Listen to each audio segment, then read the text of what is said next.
అంతకంటే ముందు కూడా కాంగ్రెస్ ప్రభుత్వం ఏర్పాటు చేయకంటే ముందు కూడా తెలంగాణకి కల్పతరువు లాంటి తెలంగాణను సస్యశ్యామలం చేసిన తెలంగాణ బీళ్లకు గోదావరి నీళ్లను మళ్ళిచ్చిన ఒక బృహత్తరమైన ప్రాజెక్టు కాళేశ్వరం ప్రాజెక్టు. ఆ ప్రాజెక్టు మీద కాంగ్రెస్ పార్టీ ఎలక్షన్లకు 3-4 ఏళ్ళ ముందు నుంచే భయంకరంగా విషం జిమ్ముతూ మొదటి రోజు నుంచి ఈ ప్రాజెక్టును బద్నాం చేయాలన్న ప్రయత్నం ఎంత గట్టిగా చేసిందో, ఎట్లా ప్రజల మనసుల్లో లేని అనుమానాలను చొప్పించి అడ్డమైన ఆరోపణలు చేసి ఇష్టం వచ్చినట్టు నోటికి ఎంత వస్తే అంత మాట్లాడి మళ్ళీ ప్రభుత్వం వచ్చిన తర్వాత కూడా అదే ట్రెండు, అదే వరుస తప్ప ఇంకోటి లేనేలేదు. తెలంగాణకు వరప్రధాని లాంటి కాళేశ్వరం ప్రాజెక్టు మీద చివరికి కక్ష కట్టి తెల్లారు లేస్తే రాహుల్ గాంధీ గారు దుమ్మెత్తిపోస్తూ ఉంటారు. బీజేపీ జేబు సంస్థ సిబిఐ, బీజేపీ జేబు సంస్థ ఐటీ అంటూ తెల్లారు లేస్తే కాంగ్రెస్ ప్రభుత్వం, కాంగ్రెస్ పార్టీ జాతీయ నాయకత్వం జాతీయ స్థాయిలో సిబిఐ అంటేనే అది జేబు సంస్థ బీజేపీకి అని చెప్పి దుమ్మెత్తిపోస్తూ ఉంటారు. కాళేశ్వరం ప్రాజెక్టు మీద ఈ ముఖ్యమంత్రి గారికి ఎంత కక్ష అంటే చివరికి ఏ సిబిఐనైతే రాహుల్ గాంధీ గారు అనునిత్యం తప్పుపడుతూ ద్వేషిస్తూ ఇది బీజేపీ జేబు సంస్థ అని మాట్లాడతారో, చివరికి ఆ కాళేశ్వరం ప్రాజెక్టు మీద ఇక్కడ ఏమీ లేదు, కొండను దవ్వి ఎలక కూడా పట్టలేదు కాబట్టి 22 నెలలు మరి టైంపాస్ చేసి కోట్ల రూపాయలు తగలబెట్టి కాళేశ్వరం కమిషన్ అని పెట్టి పీసీ ఘోష్ గారి కమిషన్ వేసి కొండను దవ్వి ఎలుకను కూడా పట్టలేని పరిస్థితుల్లో మళ్ళీ కొత్తగా సిబిఐ కప్పచెప్తున్నా అని ఒక కొత్తగా నాటకానికి తెరదీసినారు. నేను ఇవాళ ముఖ్యమంత్రి గారిని అడుగుతా ఉన్నా, రాష్ట్ర వ్యాప్తంగా ఇవాళ ప్రజలకి మీరు ప్రజల సొమ్ముతో ప్రతి పత్రికలో ఇవాళ అడ్వర్టైజ్మెంట్లు, ఫుల్ పేజ్ అడ్వర్టైజ్మెంట్లు ఇచ్చినారు. ఏమని? మల్లన్న సాగర్ నుంచి నీళ్లు తీసుకొచ్చి మూసీకి అనుసంధానం చేసే ప్రాజెక్టుకు, బృహత్ ప్రాజెక్టుకు ముఖ్యమంత్రి గారు ఇవాళ శంకుస్థాపన చేస్తున్నారు అని చెప్పి మరి ఫుల్ పేజ్ ప్రకటనలు ఇచ్చినారు. ఈ ముఖ్యమంత్రి గారికి కానీ కాంగ్రెస్ ప్రభుత్వానికి కానీ కనీస సిగ్గుందా అని నేను అడుగుతా ఉన్నా. కనీస మాత్రం ఇంగితం ఉందా? కనీస మాత్రం సోయి ఉందా మీకు? సరిగ్గా వారం కిందట, ఇదే సోమవారం నాడు, వారం రోజుల కిందట కాళేశ్వరం ప్రాజెక్టు మీద కక్ష కట్టి సిబిఐ ఎంక్వైరీ అని పెట్టినారు. మరి ఈరోజు ఈ సోమవారం రోజు కేసీఆర్ గారు కట్టిన అదే కాళేశ్వరం ప్రాజెక్టు మీద ఆధారపడ్డ మూసీ జలాల అనుసంధానం అని పెట్టి ఇవాళ శంకుస్థాపన చేస్తూ ఉన్నారు. ఇక్కడ విచిత్రం ఏంటంటే, కాకపోతే ఎవరైనా మనిషి జ్ఞానం ఉన్నవాడైతే తల దగ్గర శంకుస్థాపన చేస్తారు, తల దగ్గర చేస్తారు. ఎక్కడైతే నీళ్లు ఉన్నాయో, ఎక్కడి నుంచి అయితే నీళ్లు తేవాలనుకుంటున్నారో అక్కడ శంకుస్థాపన చేస్తారు. కేవలం తలా తోక లేని వాళ్ళే తోక దగ్గర చేస్తారు. ఎందుకంటే బాధ ఏముంది ఈయనకి? మల్లన్న సాగర్ దగ్గర పోయి శంకుస్థాపన చేస్తే ఏం చెప్పాలా? ఎదురుగా కళ్ళు దొబ్బినాయా, నీకు కనబడతలేవా, అవి కాళేశ్వరం నీళ్లు కాదా అని ప్రజలు అడుగుతారు, రైతులు అడుగుతారు. ఇవి కాళేశ్వరంలో వచ్చిన నీళ్లు కావా అని సోయినవాడు ఎవడైనా అడుగుతాడు, మీడియా అడుగుతుంది, అందరూ అడుగుతారు. సమాధానం చెప్పలేరు. ఎందుకంటే కాళేశ్వరం కొట్టుకపోయింది, కాళేశ్వరం ఇదైంది అదైంది అని దిక్కుమాలిన మాటలు మాట్లాడిందే మీరు. కాబట్టి ఏం చేయాలా? తలా తోక లేని సన్నాసులు చేసే పని ఏదైతే చేయాలో తోక దగ్గర చేస్తున్నాడు ప్రారంభోత్సవం.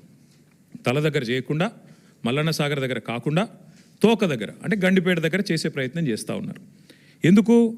మీ అబద్ధాలను కప్పిపుచ్చుకోవడానికి.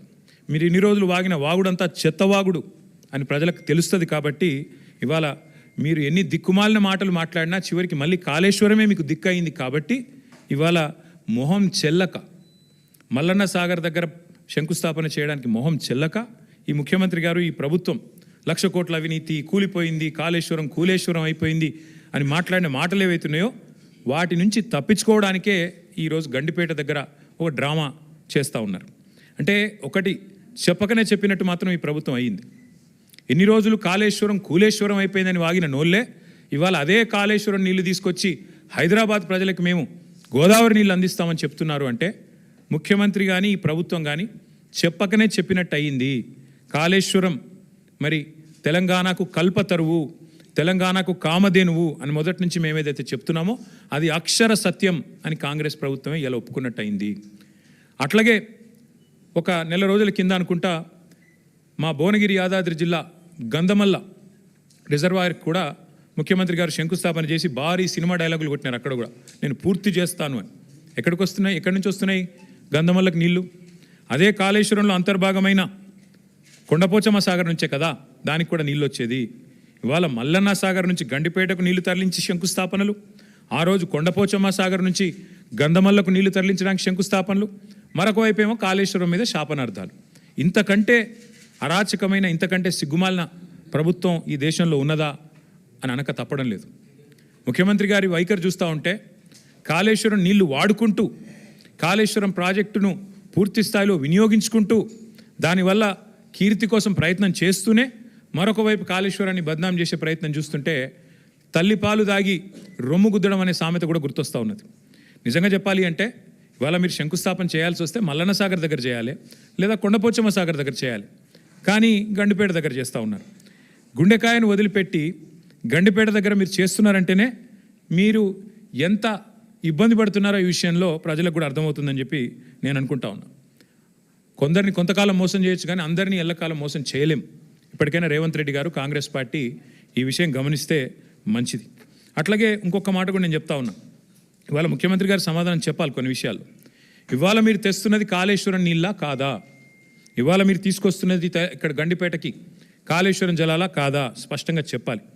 ప్రతిపక్షంలో ఉన్నప్పటి నుంచి ఈరోజు దాకా కాళేశ్వరాన్ని విఫల ప్రాజెక్టుగా చిత్రీకరించే ప్రయత్నం చేసినందుకు, చేసి కూడా ఫెయిల్ అయినందుకు, దాని మీద కమిషన్లు వేసి కూడా అట్టర్ ఫ్లాప్ అయినందుకు, మళ్ళీ ఇవాళ సిబిఐ ఎంక్వైరీ పేరిట మోసం చేయబోతున్నందుకు ముందుగా ముఖ్యమంత్రి గారు ఈ రాష్ట్ర ప్రజలకు క్షమాపణ చెప్పాలని చెప్పి మేము డిమాండ్ చేస్తూ ఉన్నాం.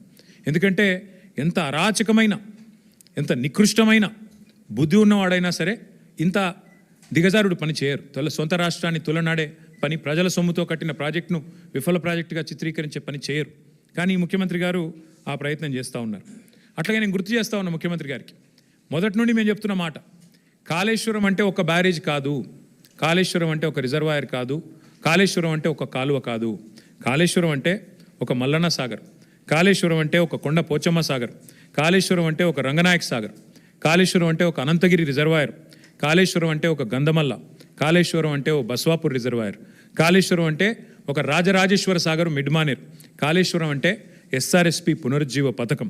మొత్తంగా కాళేశ్వరం అంటే 3 బ్యారేజీలు, 15 రిజర్వాయర్లు, 19 సబ్స్టేషన్లు, 21 పంపింగ్ స్టేషన్లు, 203 కిలోమీటర్ల సొరంగ మార్గాలు, అట్లాగే 1531 కిలోమీటర్ల గ్రావిటీ కాలువలు, 98 కిలోమీటర్ల ప్రెషర్ మెయిన్స్. కాళేశ్వరం అంటే 141 టీఎంసీల స్టోరేజ్ కెపాసిటీ, 530 మీటర్లకి నీళ్ల ఎత్తిపోతల పథకం, multi stage lift irrigation project, ప్రపంచంలోనే అతిపెద్ద లిఫ్ట్ ఇరిగేషన్ ప్రాజెక్ట్ కాళేశ్వరం. ఇది వాస్తవం. కాళేశ్వరం ద్వారా ఇప్పటిదాకా 1 కాదు 2 కాదు, ఏకంగా 240 టీఎంసీల నీటి వినియోగం జరిగింది. ఇది అక్షర సత్యం. దానివల్ల 20 లక్షల ఎకరాలకి, మనం ఏం చెప్పడం కాదు, శాసనసభలో అక్బరుద్దీన్ ఓవైసీ గారు అడిగినారు, మీరేమో కాళేశ్వరం ద్వారా 1 ఎకరానికి నీళ్ళు రాలేదని చెప్తున్నారు, మరి మీరు ఇచ్చిన పుస్తకంలోనే 20 లక్షల ఎకరాలకు నీళ్ళు ఇచ్చినట్టుగా ఉన్నది, ఏది నమ్మాలా? మీ ప్రభుత్వానికి కనీసం కుడి చేయికి ఎడం చేయికి సయోధ్య ఉన్నదా అని స్వయంగా ఇవాళ మీ మిత్రపక్షంగా వ్యవహారం చేస్తున్న అక్బరుద్దీన్ ఓవైసీ గారు కూడా అడిగే పరిస్థితి వచ్చింది అంటే మీరు అర్థం చేసుకోండి. అట్లాగే అక్బరుద్దీన్ ఓవైసీ గారు అడిగినారు మొన్న, కాళేశ్వరం ఏదో కొట్టుకుపోయిందని మీరు అంటున్నారు, కానీ అక్కడ 12 లక్షల క్యూసెక్కుల వరద వచ్చినా నిక్షేపంలాగా ఉన్నది కదా బ్యారేజీ, మీరు అన్నట్టుగా ఏం లేదు, మీరు చెప్పేది తప్పు అనే మాట కూడా అక్బరుద్దీన్ ఓవైసీ గారు అడిగినారు. అట్లాగే ఆయన ఇంకొక మాట కూడా అడిగినాడు, 20 నెలలుగా ఎందుకు రిపేర్ చేస్తలేరు మీరు, ఎందుకు మీరు ఇన్ని రోజులు రిపేర్ చేయకుండా ఉన్నారు అనే ప్రశ్న కూడా వారు అడిగినారు. ఇంకొక మాట కూడా ఈ సందర్భంగా ఇదే అవకాశంగా నేను తెలంగాణ ప్రజలు కూడా విజ్ఞప్తి చేస్తా ఉన్నాను. మొదటి రోజు నుంచి కాంగ్రెస్, రాహుల్ గాంధీ నుంచి మొదలు పెడితే గ్రామ స్థాయిలో ఉండే కాంగ్రెస్ కార్యకర్త దాకా ఒకటే మాట, 1,00,000 కోట్ల కుంభకోణం, 1,00,000 కోట్ల కుంభకోణం.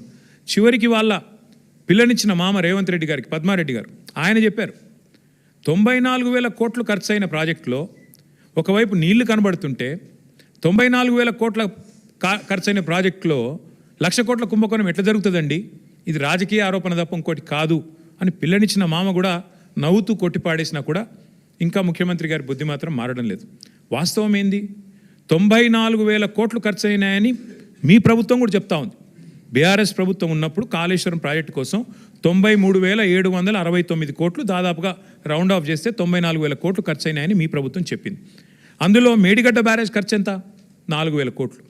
4,000 కోట్లలో మన హరీష్ రావు గారు వివరంగా చెప్పినారు.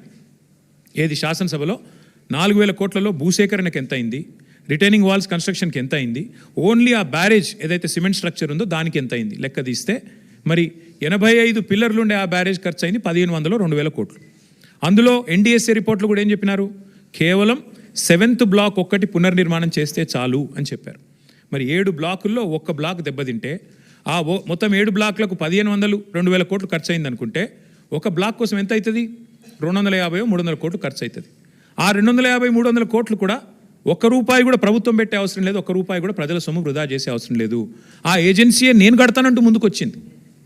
మరి ఇవాళ నేను ముఖ్యమంత్రిని రాష్ట్ర ప్రభుత్వాన్ని అడుగుతున్నా, ఎక్కడైంది వృధా ప్రజల సొమ్ము?